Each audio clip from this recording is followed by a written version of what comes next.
Beg all you want, Mr. Graves ignored you already. The security chief said. He's not saving your kid. Move. The words rang off marble and glass and landed like a verdict. Executives flowed past the velvet rope, shoes whispering over polished stone, while the single dad stood in scuffed work boots with a maintenance badge and a folder pinned to his ribs.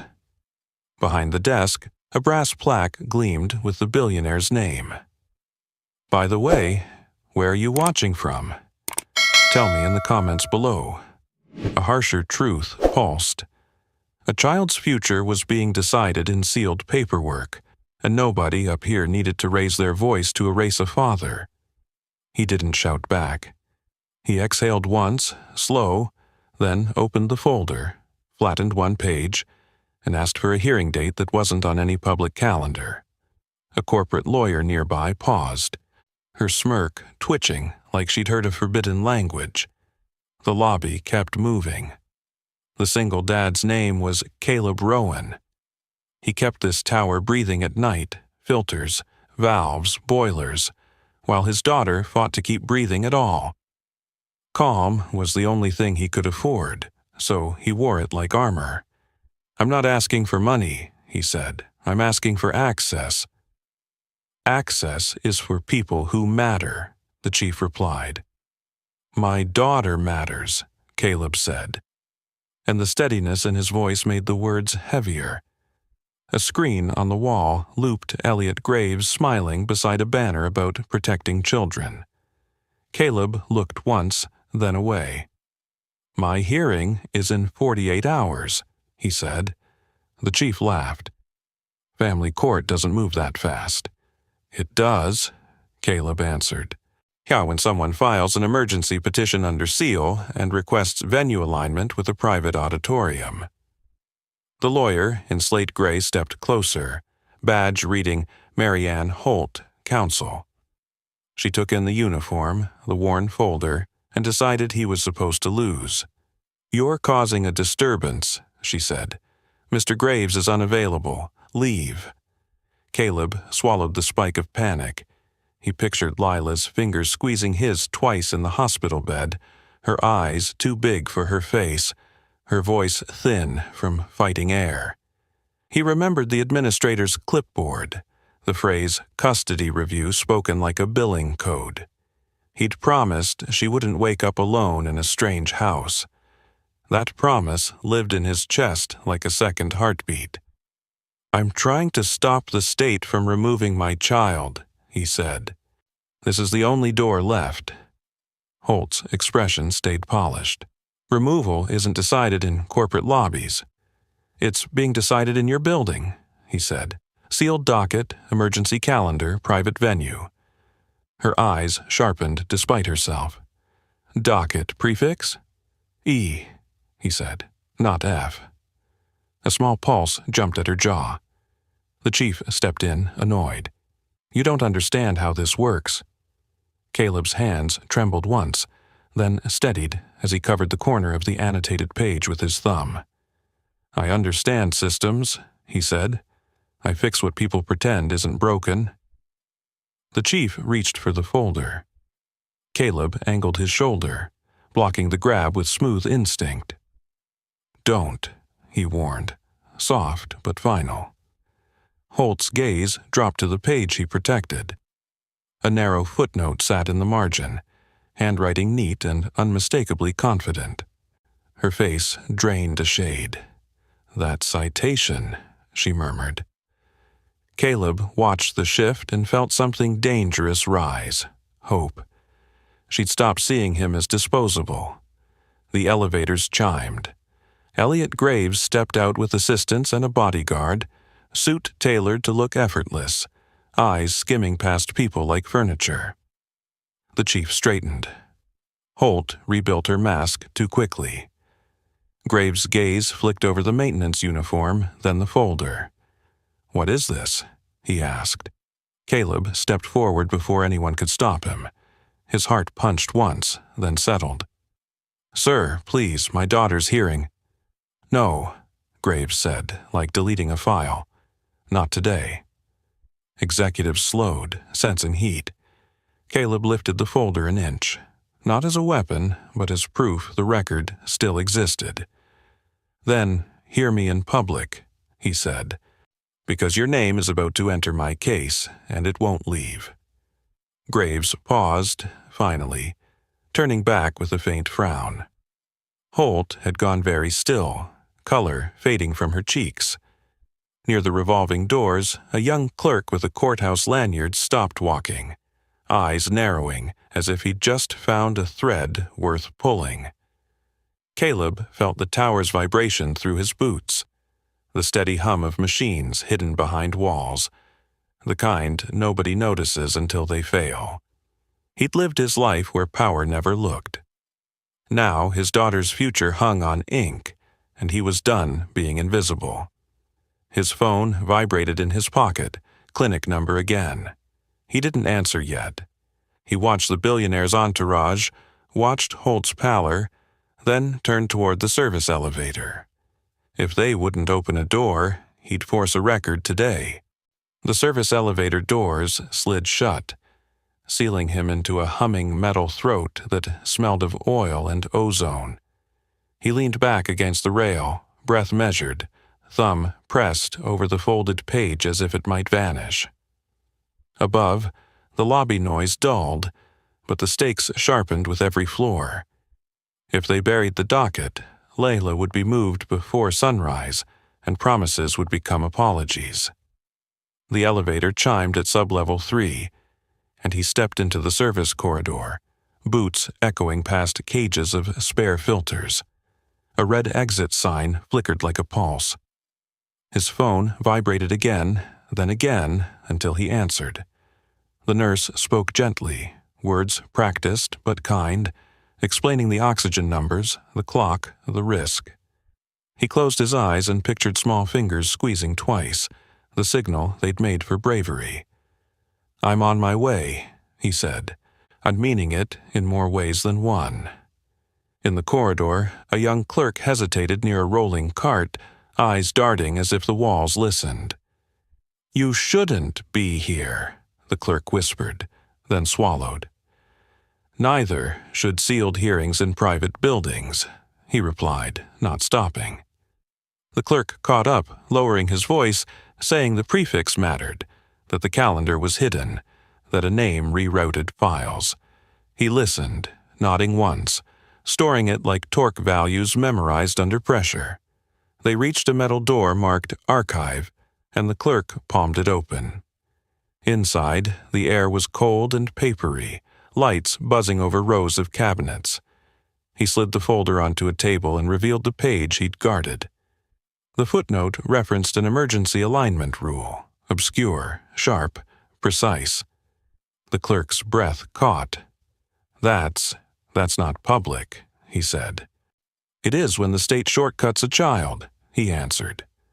Footsteps approached, brisk and confident, heels clicking like a metronome. The lawyer appeared in the doorway, color still off, eyes fixed on the table. "You can't file that here," she said too fast. He didn't argue. He set the page flat and asked for the record to reflect receipt.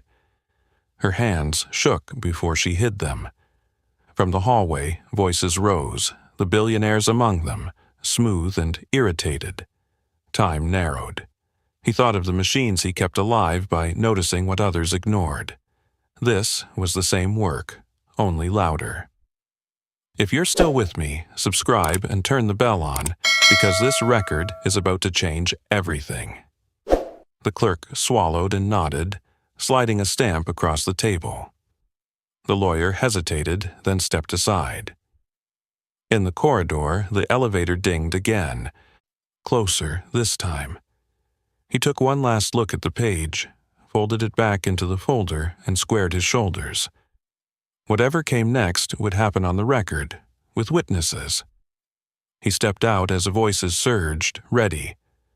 The doors opened to a knot of suits and security, the air tight with perfume and impatience. No one spoke at first, surprised to see him emerging from below. Then the billionaire's gaze landed, assessing, dismissive. "This ends now," the billionaire said. He met the stare without flinching and held up the folder, not high, just visible. "It ends on the record," he replied. Around them, phones lifted, curiosity sharpening into attention. The lawyer cleared her throat, voice thin, requesting a brief recess that wasn't hers to ask for. The clerk stood behind him, stamp ink still wet. Pressure built like steam. He felt the familiar calm settle, the kind that arrives when variables align. Somewhere above, a child waited. Security shifted, unsure. "You don't understand the consequences," the billionaire warned. He nodded once, acknowledging gravity, not fear. "I understand custody clocks," he said, and stepped forward. The hallway seemed to hold its breath. The stamp hit paper behind him, decisive. A murmur rippled. With that sound, the case moved from shadows into light. He felt the shift and allowed himself one breath of hope. The next door was opening, whether they liked it or not. He turned toward the hearing rooms as voices chased him, footsteps quickening. Behind glass, assistants whispered, recalculating. Ahead, a red light blinked above a door marked "In Session." He reached for the handle, steady. Everything he'd done had led to this threshold. He pushed. Inside, the room buzzed with expectation, microphones leave, eyes ready. He stepped through as the door swung closed behind him. The record would begin again now. He set the folder down at the table's edge, spine straight, heart loud. Across the room, the billionaire took his seat, jaw tight. The clerk announced the matter, voice steady despite the wait. He waited for the cue, hands still, ready to speak when called. Somewhere far away, a machine beeped, keeping time. He thought of her smile and did not look away. The hearing began. Everyone listened. So did the truth. At last. Now. The clerk's voice finished the docket call and the room settled into a hush that felt heavier than silence. He stayed standing until directed, hands resting on the folder's edge, spine straight, eyes forward. Across the table, the billionaire adjusted his cufflinks as if the air itself were an inconvenience. Cameras glowed red along the wall, small suns hungry for something worth remembering. The judge's chair loomed empty for a breath too long, and in that pause, power tried to reassert itself.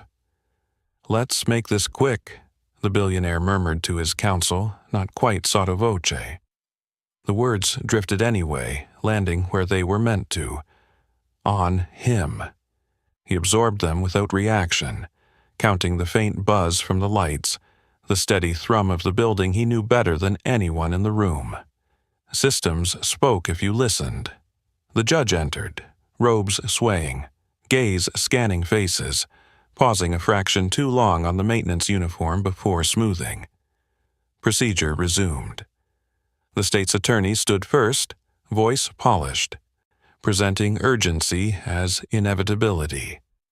Words like safety and stability were arranged like furniture, blocking exits. He watched the pattern assemble and noted the seams. When it was his turn, he rose with measured pace and requested confirmation of venue authority. The judge nodded, already impatient. He placed the folder down and slid the page forward. Not dramatic, just precise. The attorney objected on reflex, then hesitated, eyes flicking to the lawyer who'd gone pale earlier. Something had snagged. "Objection noted," the judge said, uncertain. "Basis?" "Emergency alignment," he replied. "Under the E prefix, subsection 7. A murmur rippled. The billionaire leaned forward, annoyance sharpening. "This is ridiculous." He met the judge's gaze, calm and tact. Respectfully, "It's binding." The judge glanced to the clerk, and the clerk swallowed, checked the system, and nodded. "It appears, yes, Your Honor." The room shifted. A small thing, but rooms move when rules turn. The state pivoted, pushing character instead. Hours worked. Absences, a narrative of neglect. He listened, jaw set, feeling the old anger scratch, then let it pass. When invited to respond, he did not defend himself yet. He asked for the medical timeline to be entered. The attorney protested relevance. He waited. The judge allowed it. As dates stacked, the story cracked. Transfers overlapped hearings. Notifications lagged. A pattern emerged that money usually hides.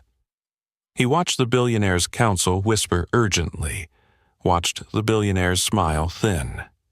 Somewhere behind him, the clerk shifted weight, courage hardening into something like resolve. The judge frowned. Why was this expedited? The attorney answered too fast. Risk. Defined how? Silence stretched. He filled it gently. By a petition filed after hours, he said, routed through a private calendar. The judge's pen paused. Who authorized venue? The billionaire's counsel stood. Your Honor, this is inappropriate. It's my building, the billionaire snapped, then stopped, realizing too late what he'd said. Phones lifted higher. A low hum of attention swelled. The judge raised a hand, eyes narrowing. Clarify. The billionaire recovered, smoothing his tone. Our foundation leases space. We don't direct hearings. He nodded once. The lease addendum does. The lawyer's breath hitched. He felt the moment approach, not triumph yet, but traction. He asked to read the footnote into the record. The judge allowed it, curious now. He read cleanly, without flourish. The language was spare, exact. The effect was not. Recognition sparked across the room like static. The lawyer stared at him, color draining again, as if seeing a signature she knew without seeing ink. The judge leaned back, eyes sharp. Who drafted this? He closed the folder. The court has it. The billionaire scoffed. Answer the question. He met the billionaire's gaze. It's not required. The judge considered, then nodded slowly. Proceed. He did, step by step, laying the path that forced the state's hand. Each move tightened the circle. Objections weakened. The judge asked for a recess, brief, and denied the billionaire's request to move chambers. Public stayed public. During the break, the billionaire stood, looming, voice low and edged. You're out of your depth. He didn't look up. Depth is relative. You think a footnote saves you? He finally met the billionaire's eyes. It opens the door. Across the room, the lawyer pulled the clerk aside, whispering hard. The clerk shook his head, then straightened, something settling in his shoulders. When proceedings resumed, the clerk's voice carried steadier than before. The judge returned with resolve. We will continue on the record. The billionaire's jaw tightened. The room leaned forward. He felt the shift fully now, the machinery he understood beginning to turn against those who assumed it only ran one way. This wasn't victory. It was the first honest motion. He thought of Lila's squeeze, twice, and breathed. The judge looked at him. State your relationship to the emergency alignment. He paused, then chose precision over revelation. I know how it works. The judge nodded. So do I now. The hearing moved into deeper water. Evidence followed. Timelines snapped into alignment. The billionaire's counsel faltered, then recalibrated. Cameras drank it in.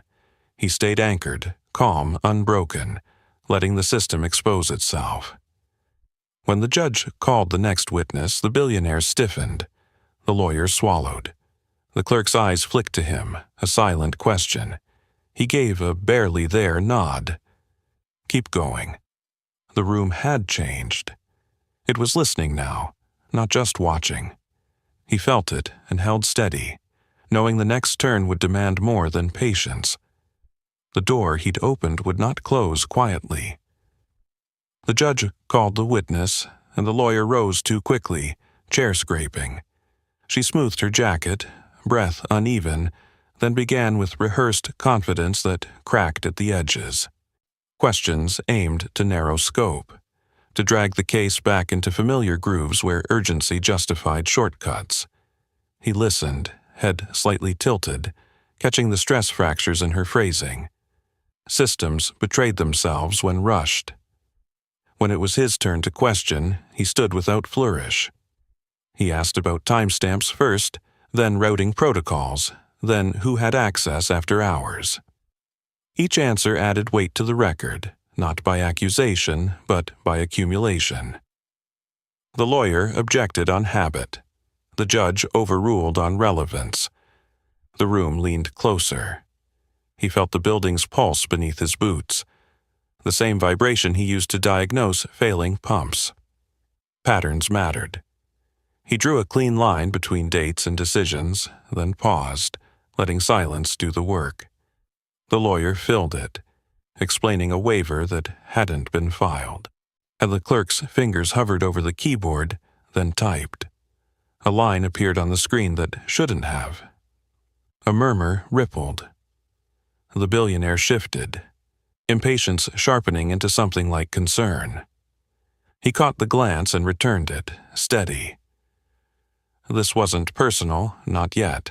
It was mechanical. The judge asked for clarification. The lawyer's voice thinned as she tried to reframe. He waited, then requested to submit the lease addendum. The billionaire's counsel sprang up, protesting foundation privilege. The judge asked for the document anyway. Privilege yielded to process. As pages slid into evidence, the judge's brow furrowed. A clause glinted like a blade. Venue alignment, contingent on donor access. The room stilled. He didn't smile.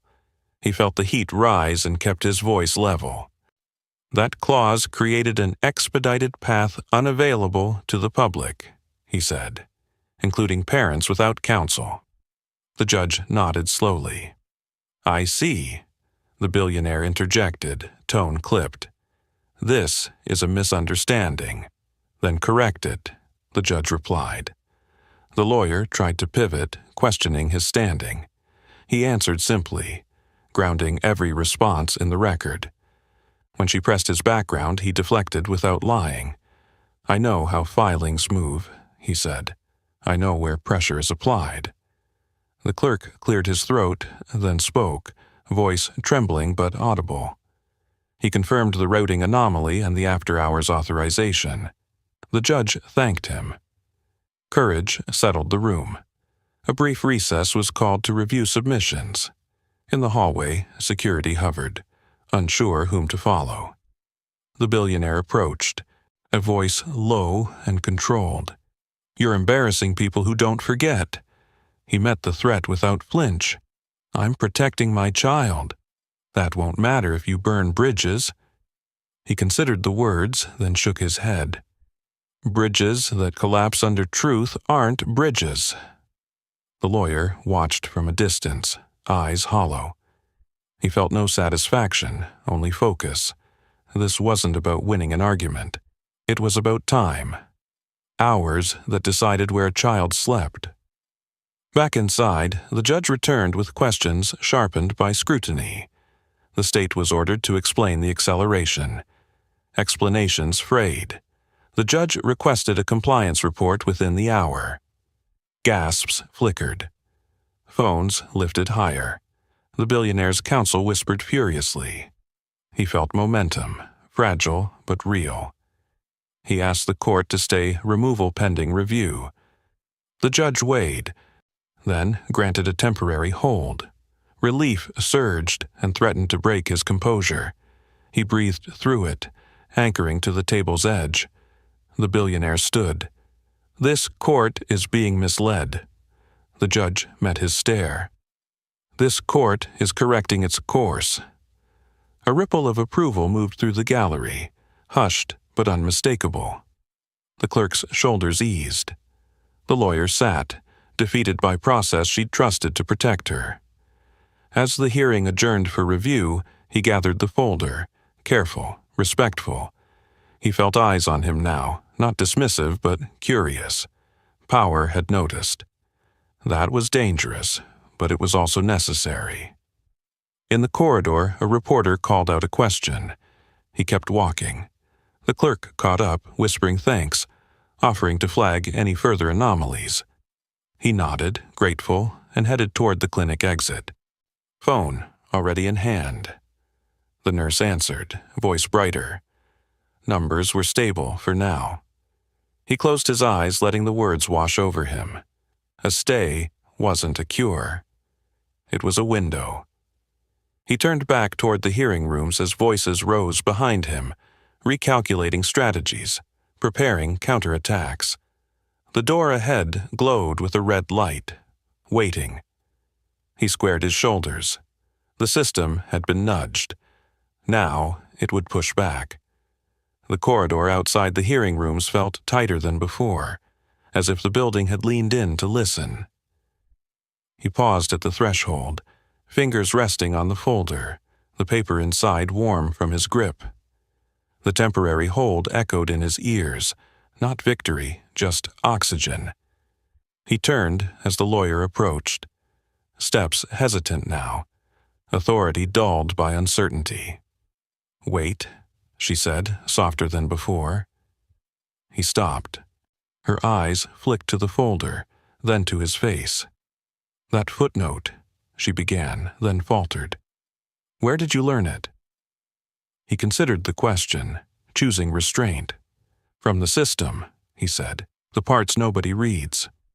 She nodded, unsettled, and retreated without another word. Inside the room, staff shuffled papers, the clerk rechecking entries with care. The judge hadn't returned yet, but the audience remained, sensing a turn worth witnessing. He took his seat, posture composed, and laid the folder open. The annotated page sat there, plain, almost fragile, a humble thing that carried disproportionate weight. He slid it forward, aligning it square with the table edge, and waited. The judge entered and called the matter back to order. Proceedings resumed with sharper focus. The state attempted to reassert urgency, but the judge interrupted, asking for clarification on the emergency's origin. The answer circled, thin. He watched the judge's eyes drop to the page, then back up, curiosity blooming into intent. He asked permission to submit the page as a demonstrative exhibit. The judge allowed it. He lifted the paper and read the footnote again, cleanly, without adornment. The language did the work. A hush fell, deeper than before. The billionaire's counsel shifted, whispering, calculating angles that no longer fit. The judge asked who authored the rule. He closed the folder gently. "It's been cited," he said. "That's what matters." "Cited by whom?" the judge pressed. "By courts that needed it," he replied. The lawyer's face drained. She recognized the cadence now, the structure she'd studied years ago in a seminar she'd dismissed as academic.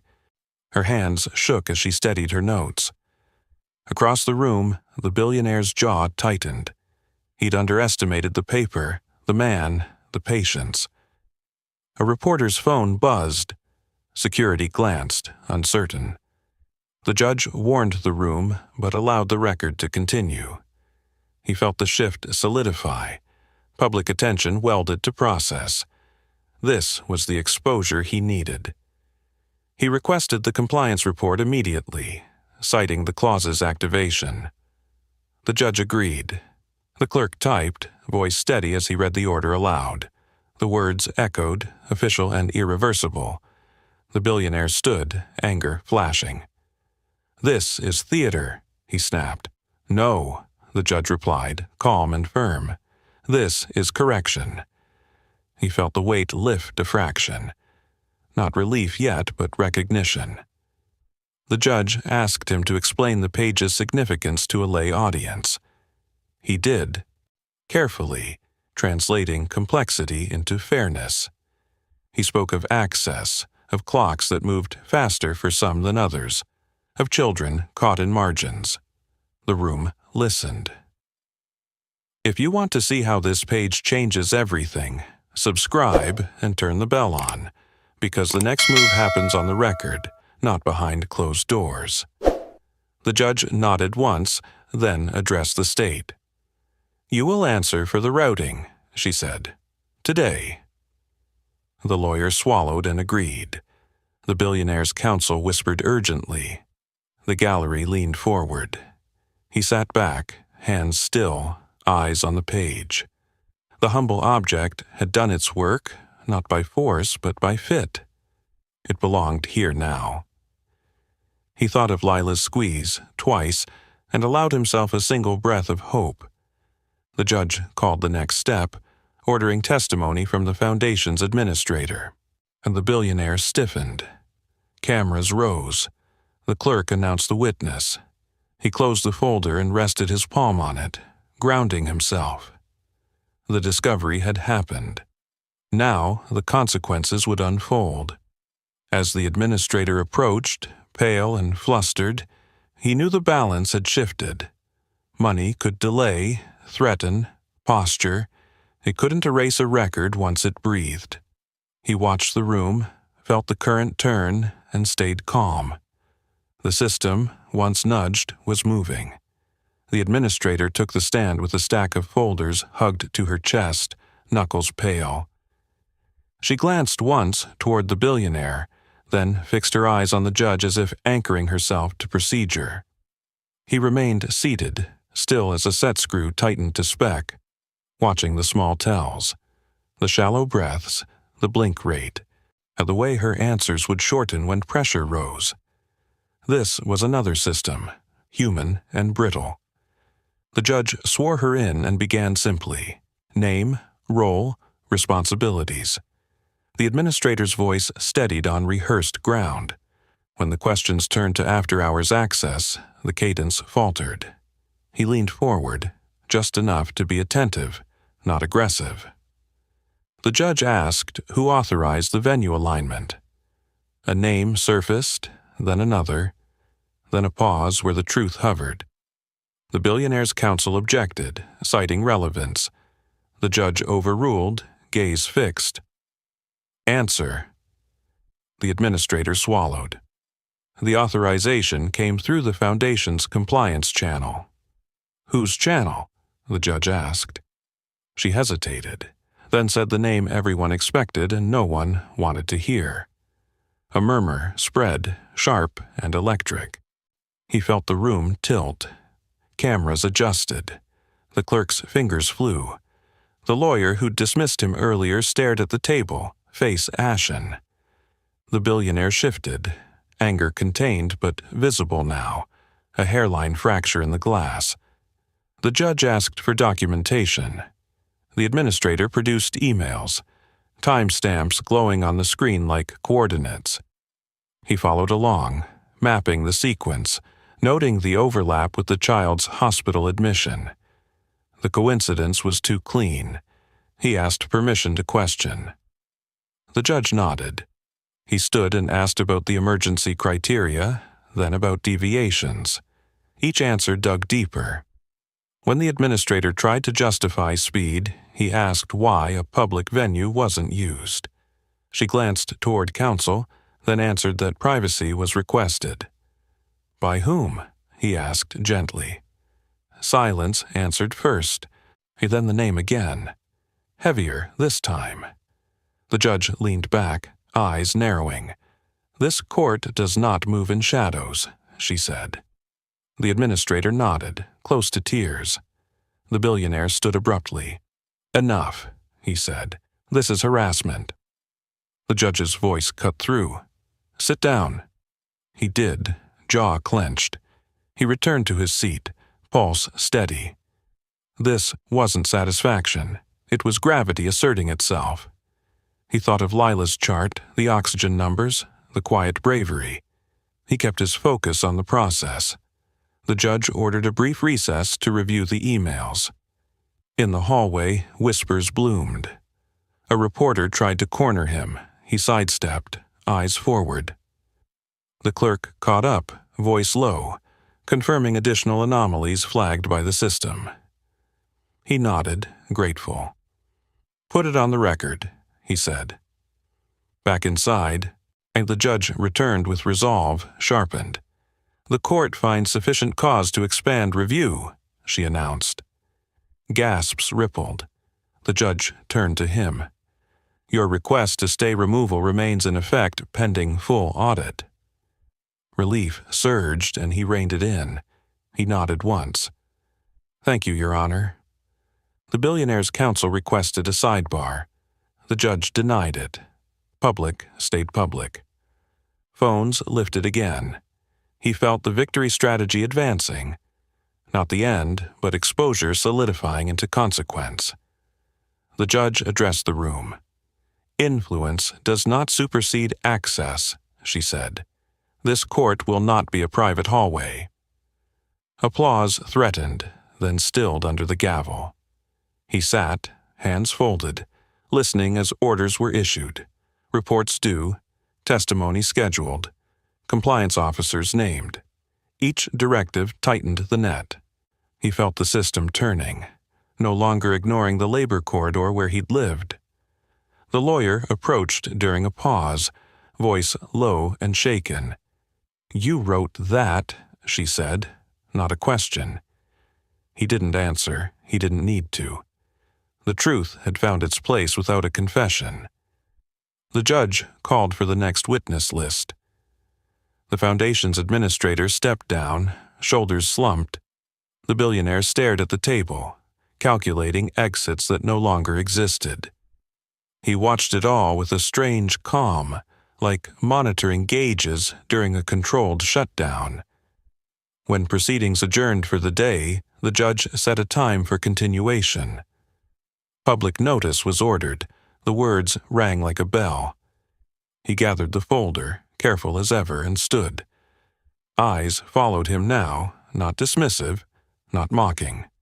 Curious, respectful, some afraid. In the corridor, he finally answered his phone. The nurse's voice was brighter again. Lila was stable. He closed his eyes and leaned against the wall, letting the relief wash through his limbs. Not safe yet, but seen. He pushed off and walked toward the exit. Outside, rain had started, tapping the glass in a steady rhythm. He paused, feeling the cool air through the doors, and allowed himself a small, private nod. The discovery had shifted into motion. The next steps would test endurance. He was ready. Behind him, the hearing room doors closed, sealing the day's record. Ahead, the night waited, full of work and hope. Rain threaded down the courthouse glass in silver lines, blurring the city into streaks of light. He stepped outside and let the cool hit his face, a brief shock that kept him grounded. Reporters clustered under awnings, voices rising. But he angled away, cutting through the crowd toward the service ramp. The building hummed behind him, alive with recalculation. His phone buzzed. A text from the clerk. Audit requests logged. Foundation flagged. He replied with a single word, "Good," and tucked the phone away. The rain slicked his boots as he descended, the sound steady, familiar. He'd walked worse floors under heavier pressure. Tonight, the system had looked back. At the bottom of the ramp, headlights flared. A black sedan rolled to a stop, too clean for this corner. The rear door opened. The billionaire's counsel stepped out, coat immaculate despite the weather.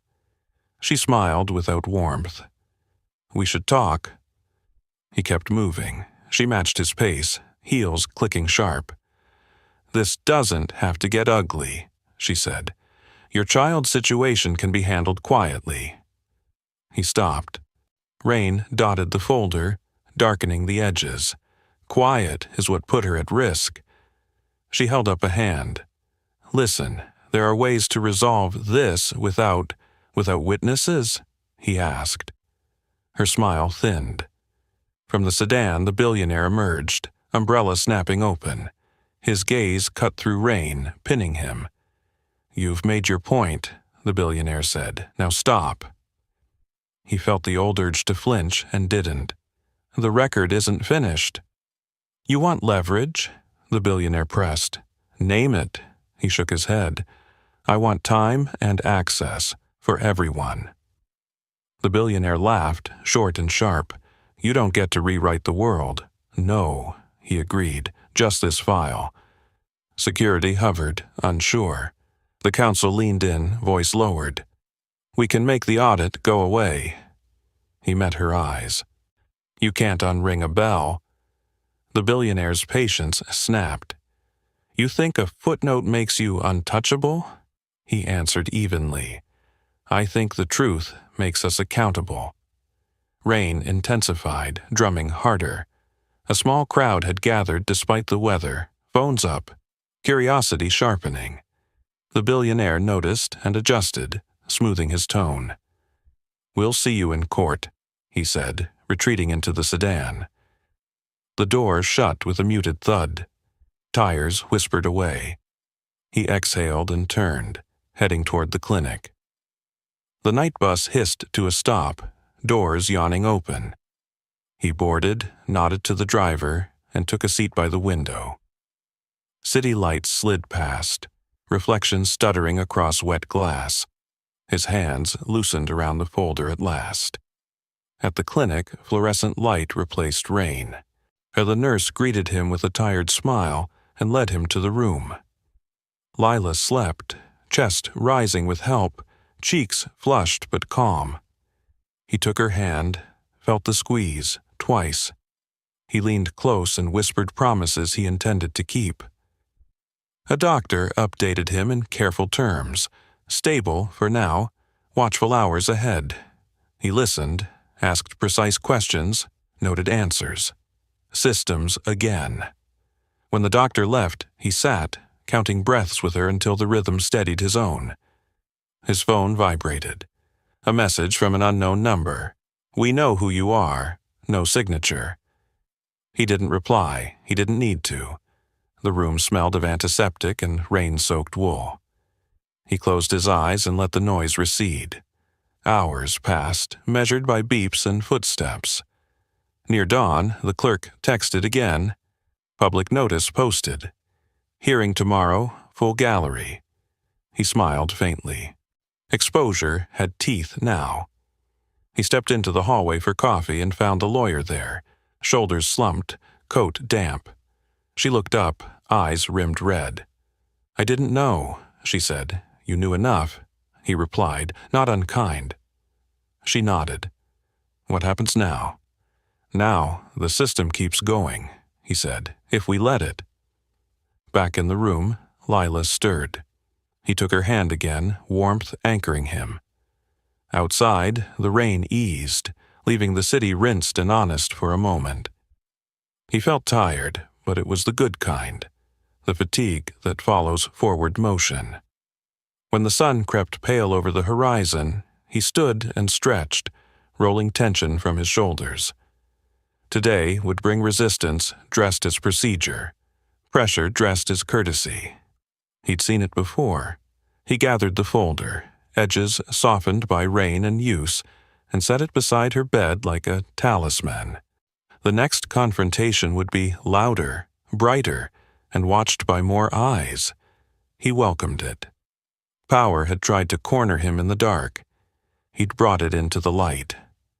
Morning light crept through the clinic blinds, pale and tentative, tracing thin bars across the floor. He watched it reach her bed and stop, as if respecting the machines that kept time with her breathing. The night had sanded him down to essentials. He kissed her forehead, whispered that he'd be back soon, and stepped into the hallway with the folder tucked under his arm. Downstairs, the city had shifted from rain to resolve. Coffee steamed in paper cups, and reporters gathered with practiced patience. He cut through a side exit and walked the long way toward the courthouse, boots finding a rhythm on damp concrete. Each step carried him closer to a room that would be too bright to hide in. Inside the building, the gallery filled early. Public notice had done its work. People who'd never met him took seats, drawn by the promise of a crack in something usually sealed. He found a chair at the table, set the folder down, and aligned the pages with care. Preparation was not bravado, it was respect for the moment. The clerk approached, voice low but steadier than yesterday. "We've compiled the audit trail," he said. "It's extensive." He nodded. "Put it on the record." The clerk smiled, a quick flash of pride, and moved away. Across the aisle, the billionaire arrived with an entourage pared down for optics. The confidence was back, but it had edges now, sharper and more brittle. The lawyer took her seat, eyes avoiding his. Cameras adjusted, finding angles.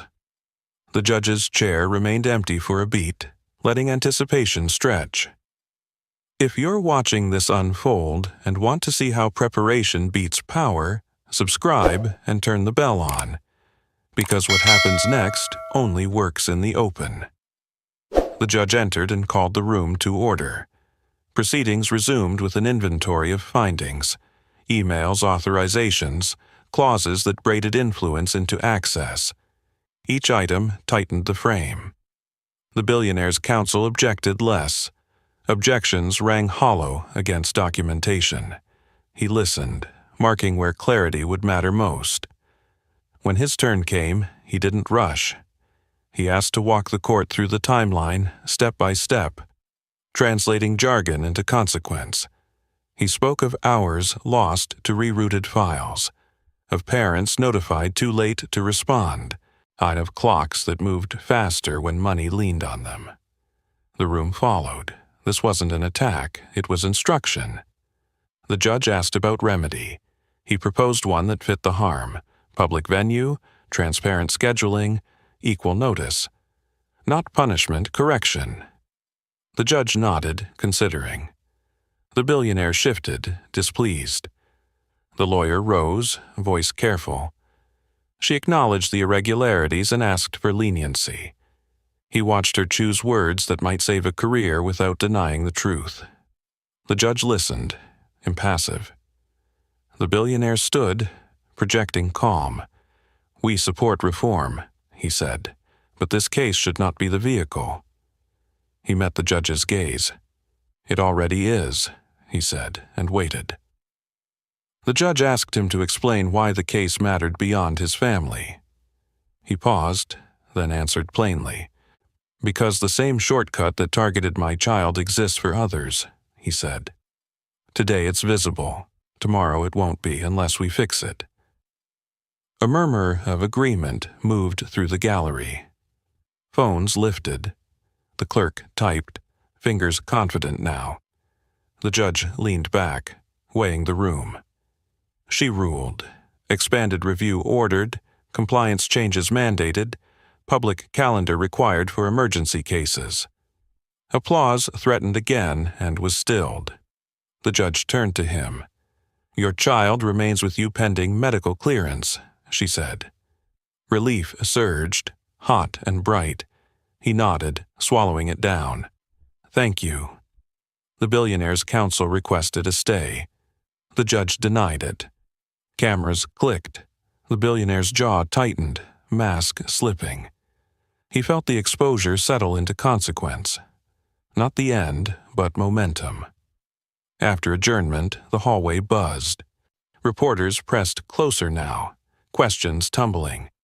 He answered a few carefully, keeping focus on process, not personalities. The clerk hovered nearby, buoyed. The lawyer stood off to the side, smaller somehow, then approached. "I should have seen it," she said quietly. "Now you do," he replied. "That matters." He stepped outside into clear air. The rain had washed the city clean, leaving edges sharp. He checked his phone. A message from the nurse. "She's asking for you." He smiled and turned toward the clinic. As he walked, he thought of the folder. Creased, ordinary, powerful only because it fit the system perfectly. That was the lesson. Power didn't need theatrics, it needed alignment. Behind him, the courthouse doors closed on a record that would ripple outward. Ahead, a child waited. He picked up his pace, boots light on the pavement, ready for what the next hearing would demand. The clinic smelled like disinfectant and warm plastic, a strange comfort after the courthouse's bright edge. He pushed through the doors and found her awake, eyes tracking the ceiling until they found him. Her smile was small but real. He took her hand, felt the squeeze twice, and let his shoulders drop for the first time all morning. "They fix it?" she asked, voice thin but hopeful. "They started fixing it," he said. "That's how big things change." He stayed until the nurse insisted she needed rest, then stepped into the hall and checked his phone. Messages stacked in quiet lines, updates from the clerk, alerts from news sites, a missed call from an unknown number he didn't return. Public attention had found the record. That was good. It was also dangerous. Outside, and the day had sharpened into noise. A producer asked for a comment. He declined politely. He walked instead, letting the city carry him toward the service entrance he'd used for years. Inside, the building felt different, less indifferent, more aware. People nodded now. Some looked away. Both were new. The clerk caught up near the archive, breathless. "They're trying to delay," he said. Motion to narrow scope. He nodded. "They will. We found more," the clerk added. "Not just this building." He stopped.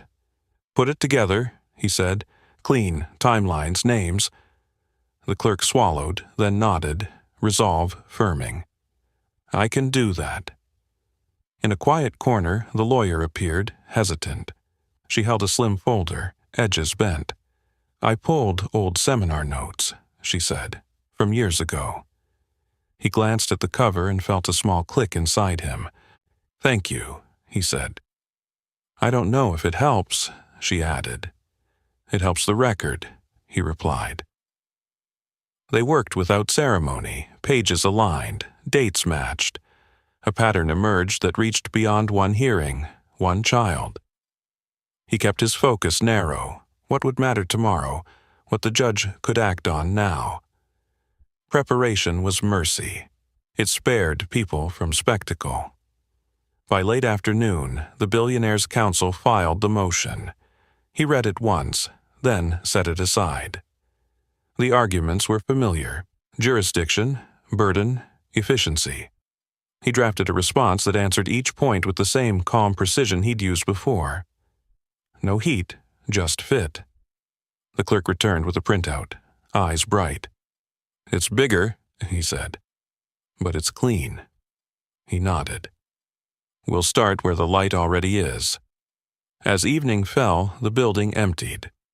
He lingered, finishing a last review, then packed the folder.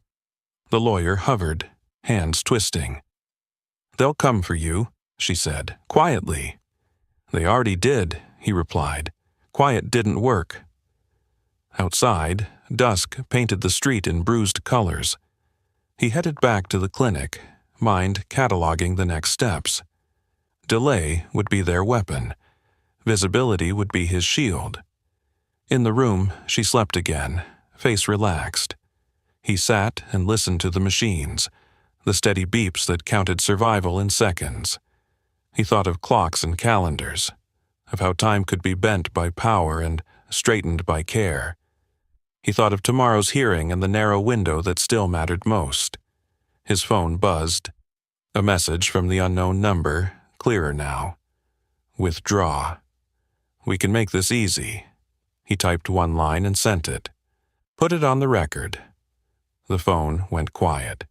Near midnight, the nurse brought coffee and an update. Stable, watchful, hopeful. He thanked her and stayed until the room softened with sleep again. When he finally stood, his legs protested, but his resolve didn't. In the hallway, the clerk waited, coat on. "I'll be there early," he said. "I know," he replied. The city outside was calm, the kind that hides its fights. He walked home through it, past closed shops and glowing windows, carrying a folder that had become heavier with truth. Tomorrow would be louder. They would try to shrink the frame. He would keep it wide. At his door, he paused, listening to the quiet, then stepped inside. He laid the folder on the table and set an alarm. Somewhere across town, people with power planned their angles. Somewhere closer, a child breathed. He turned off the light and sat in the dark a moment longer, feeling the shape of what was coming. The record was open. Preparation was done. Tomorrow, the system would be asked to choose. Morning arrived without ceremony, gray light sliding across the table where the folder waited. He dressed quietly, the habits of early shifts guiding him, and stepped back into the city before it fully woke. The courthouse loomed ahead, already awake with movement, security lines longer than usual. Word had traveled. He joined the flow and felt the eyes, curious now, measuring. Inside, the gallery filled to the edges. Reporters whispered, pens poised. The clerk caught his eye and nodded, a small signal of readiness. At the table, he set the folder down and aligned the pages, the same ritual, the same calm. Across the aisle, and the billionaire arrived alone this time, confidence pared back to steel. The lawyer followed, shoulders tight, jaw set. The judge entered and called the matter to order. The motion to narrow scope was first. The billionaire's counsel argued efficiency, warned of precedent, invoked burden. The judge listened, expression unreadable. When it was his turn, he stood and answered each point with the record. He spoke of relevance anchored to dates, of burden already borne by families without shortcuts, of precedent that protected access rather than privilege. He kept his voice level. The room leaned in. The judge denied the motion. A murmur rippled, stilled by the gavel. He felt the decision land like a bolt set home. Not the end, but a door staying open. Next came testimony. The clerk read entries aloud, voice steady, names and timestamps forming a map. The billionaire's counsel objected less. Objections thinned against the weight of consistency. He asked for one clarification, then another, not to trap but to illuminate. Each answer widened the frame. The judge asked him to summarize. He did, briefly, translating process into consequence. He spoke of a system that worked when watched and drifted when hidden. He spoke of clocks and children and the cost of silence. He did not raise his voice. He didn't need to. The billionaire stood, impatience flaring. "This is becoming a spectacle," he said. The judge met his gaze. Transparency often feels that way. The room breathed. A witness was called, compliance officer newly cautious. Questions landed, answers hesitated. Emails appeared on the screen, lines of intent and assumption exposed. He watched the billionaire's posture change, shoulders tightening, jaw clenched. This was the inversion he'd prepared for, power forced to answer to procedure. The judge ordered immediate compliance measures effective today, public calendars, independent oversight, notices posted. The clerk typed, voice clear as orders echoed. Cameras captured it all. He felt the victory strategy crest. Not applause, not collapse, but accountability made visible. Then the judge turned to him. "Your child's case," she said, "will proceed under the corrected process." He nodded, throat tight. "Thank you." The judge continued. "Given the findings, removal is denied." The room exhaled as one. He felt the sound before he felt anything else. The billionaire's counsel rose, asking for reconsideration. The judge denied it. "This court is done being hurried," she said. The billionaire said nothing. His silence spoke louder now. Adjournment was called. The gallery broke into motion, reporters surged. He stood steady and gathered the folder. The clerk grinned despite himself. The lawyer approached, eyes wet. "I'm sorry," she said. He nodded. "Help fix it," he replied. That's how apologies work. Outside, the air felt lighter. He answered a single question, careful to center process, not personalities. "This is about access," he said, "and kids." Then he turned away. At the clinic, the nurse met him with a smile he'd never seen before. "She's asking for you," she said. He moved faster than he meant to, heart thudding. In the room, she watched him approach, eyes bright. He took her hand, felt the squeeze twice, stronger this time. "We stay?" she asked. "We stay," he said, and the words settled into the room like a promise kept. He sat with her until the machine softened into background, until the beeps matched his breathing. The phone buzzed with messages he didn't read. They could wait. This moment mattered. When he finally stepped into the hallway, he leaned against the wall and closed his eyes. The system had chosen, for once, not the easiest path but the right one. He felt the weight of the week lift a fraction, enough to breathe. Outside the window, the city moved on, unaware of the correction it had just absorbed. He opened his eyes, steady again. There would be follow-through, audits, resistance, dressed as routine. He was ready for that, too.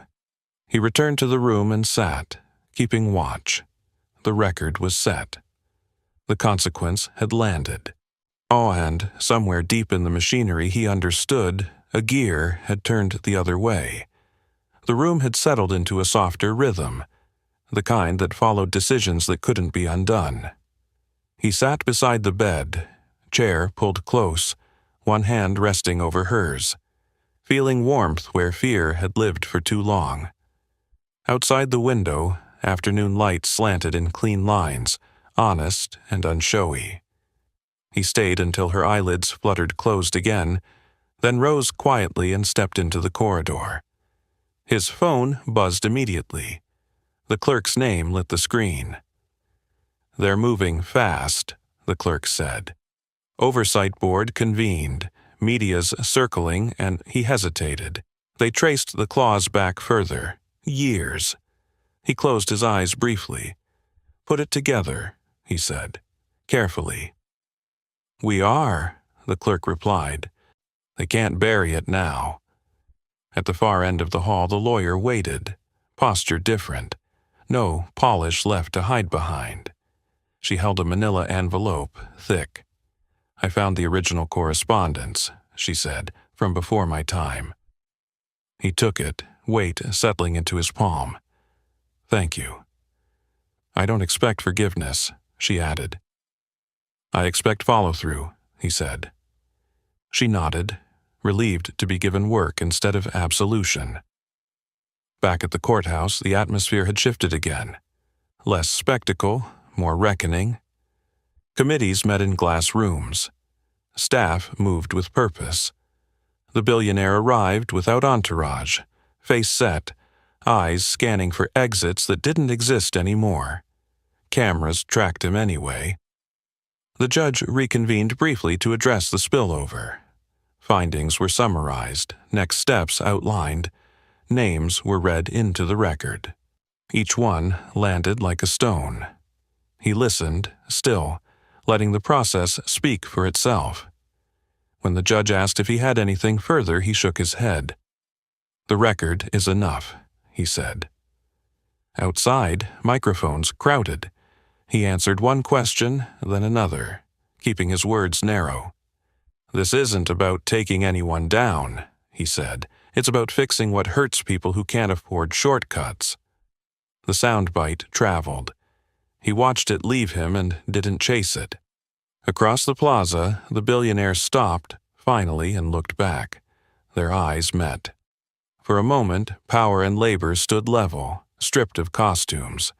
The billionaire's expression shifted. Not apology, not rage, but something like recognition. He nodded once, stiff, and turned away. The ripple spread faster than he expected. Parents called hotlines. Clerks flagged files.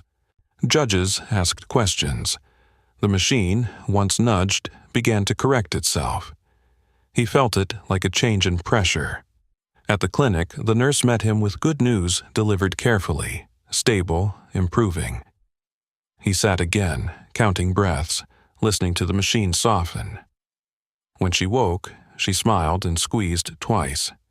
He smiled back, tears threatening now that it was safe to feel them. Later, as dusk gathered, he stepped outside with a cup of coffee and watched the city breathe. Messages stacked: thanks, anger, fear, hope. He read a few, then set the phone down. He'd done what he could today. The clerk texted one last time. Board recommends sanctions. Policy changes adopted. He replied, good. When night fell, he returned to the room and pulled the chair close. The folder lay on the side table, edges worn, its work mostly done. He rested a hand on it, a quiet goodbye. Tomorrow would bring implementation, audits, the slow work of keeping gears aligned. He would help where needed. He knew how. For now, he watched her sleep and let the hum of the building steady him. The humiliation that had opened this chapter felt distant, almost unreal, replaced by something sturdier. Dignity hadn't been granted. It had been reclaimed in public with witnesses. Outside, the city lights blinked on one by one, unaware of the small correction they now carried. He stayed where he was, present, unremarkable, exactly enough. Morning came quietly, the kind that doesn't demand anything except honesty. He sat by the window with a paper cup cooling in his hands and watched the city stretch awake. The machines in the room hummed at a gentler pace now, no longer sharp with alarm, just steady and patient. She slept on, face relaxed, the fight easing out of her features one breath at a time. He thought about the lobby where it started, the marble, the velvet rope, the way a uniform had erased him. That version of the morning felt distant now, like a story someone else told. The correction hadn't been dramatic in the end. No collapse, no shouting. Just records opened, clocks slowed, and a system reminded of its purpose. When she stirred, he was there. She blinked, found him, and smiled. He took her hand, felt the squeeze, twice, confident this time. "We going home?" she asked. "Soon," he said. "We're getting there." Outside the room, the nurse paused to share an update. Improving, cautious optimism, plans forming. He thanked her and stepped into the hall, phone buzzing with messages he no longer felt chased by. The clerk sent a final note before stepping back into anonymity. Oversight permanent. Changes filed. He replied with gratitude and let the phone rest. In the atrium, sunlight pooled on the floor where people moved with ordinary urgency. A reporter spotted him and hesitated, then lowered the mic. "Anything else you want to say?" she asked. He considered. "Watch the process," he said. "That's where the truth lives." He walked past the desk where he'd once been dismissed. The same security chief stood there, posture softer, eyes avoiding his. He didn't stop. Vindication didn't need commentary, it needed continuity. At the exit, the billionaire crossed his path, unguarded this time, just another man in a coat. They nodded to each other, a brief, complicated exchange. No words, none were owed. Outside, the air was clear. He breathed it in, feeling the weeks unwind from his shoulders. The city would move on, absorb the correction, test it. That was fine. Systems needed maintenance. He knew how to do that work. Back upstairs, she woke again, hungry this time. He laughed, a sound that surprised them both, and called the nurse. As she ate, he told her a simple version. How rules were fixed, how people listened, how staying calm mattered. She nodded, solemn, absorbing lessons that would shape her long after this room faded. When visiting hours ended, he stayed anyway, permission granted without fuss. The folder lay closed on the table, no longer a weapon, just paper. He thought about returning to night shifts, to filters and valves, to places power didn't look. That was fine too. Dignity traveled with him now. As evening settled, he stood by the window again and watched lights blink on across the city. Somewhere, other parents were filing papers, waiting in lines, hoping someone would listen. The thought grounded him. This wasn't the end of anything. It was a beginning that asked to be kept. He pulled the chair close and sat, present, listening to the soft hum that meant life continuing. The humiliation had been real, so was the justice. Neither defined him alone. What mattered was what came after. If this story stayed with you, ask me for the next story title and I'll take it from there. Subscribe and don't miss our next story. A judge laughed at a night guard's evidence until the courtroom went silent. Trust me, you'll feel it. And tell me in the comments, what injustice should we tackle next?